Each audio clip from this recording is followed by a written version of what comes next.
survival creed. The will to live, to survive the attack, must be uppermost in every officer's mind. Fight back against all odds. Don't let them kill you on some dirty freeway.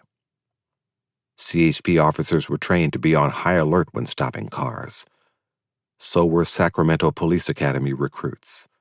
The cardinal rules were that you had to keep everyone contained, and hands had to be visible at all times.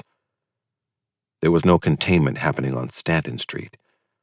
As the officer pulled up, a young man about his age, black with cornrows, stepped from the passenger side of the car. He was shirtless, with pale blue shorts and blue Nikes. The driver had stayed at the wheel. The officer got out of his vehicle and yelled to the passenger, "Get back in the car and close the door." The man said flatly, "Why?" "I'm stopping this car. Get back in and close the door." The man ignored him. He began walking toward the porch of the house only a few paces away. The officer, trying to keep his eye on the driver, ran to the passenger and put his hand on his shoulder. The man flung it off. "If you touch me again, I'm going to kick your ass," he said. The two were face to face. The man had threatened a cop. He was going to jail. "Get on the ground. You're under arrest," the officer ordered. He wanted the man seated or prostrate so it would be harder for him to make good on his threat. The officer, a recent graduate of UC Berkeley, had followed every twist of the Rodney King case, which had sparked protests and riots when the cops who'd beaten the black motorist were found not guilty. But he wasn't thinking about the symbolism of a white police officer ordering a black man to the ground. He was thinking, if this guy is willing to fight rather than sit in a car while I write his buddy a ticket, there must be something he doesn't want me to know or find. His other thought was, don't let them kill you on some dirty freeway. He called for cover. The driver, also black and in his 20s, was out of the car now, too. The passenger again made a move toward the porch.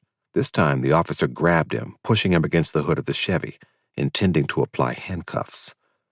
The man pulled loose and swung at the officer, clocking him on his cheek. The officer stumbled a couple of steps and drew his baton. Few police had access to tasers back then. The LAPD officers who assaulted Rodney King were an exception, so batons were the best non-lethal option.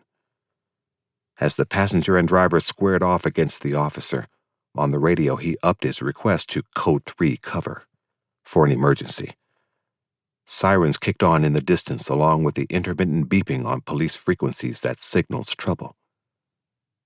"Get on the ground, you're under arrest," the officer kept repeating, thwacking the passenger in his leg while the man stood ready to box. He grabbed the baton, but the officer wrested it back and hit him again in the leg, then once in the abdomen, a jab he'd been taught in defensive tactics. His partner from the next beat over came running to cuff the driver. As the two of them fought, her baton tumbled from her hands. The driver went to snatch it off the ground and she tackled him. Meanwhile, an older couple had emerged from the house. The passenger's parents, it would later turn out, and were trying to restrain their son. The officer saw why. He was holding a sizable rock over his head and was about to throw it.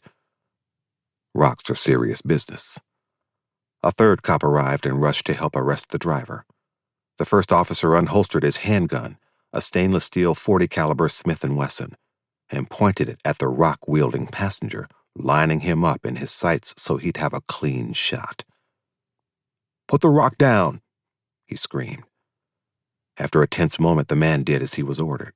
The officer wasn't faced with the choice of shooting him in front of his parents or taking a rock to the head. That Berkeley officer was me. We never figured out why the passenger had fought. He had an arrest record but wasn't on probation or parole. He had no warrants and no contraband on him. He'd been drinking but wasn't drunk. Taken into custody, all he would say was, "I'll be out, Gross. I'll find you."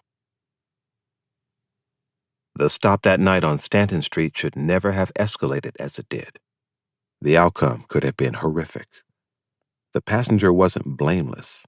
He should have gotten back in the car when I asked. He shouldn't have threatened me or punched me in the face or tried to throw a rock.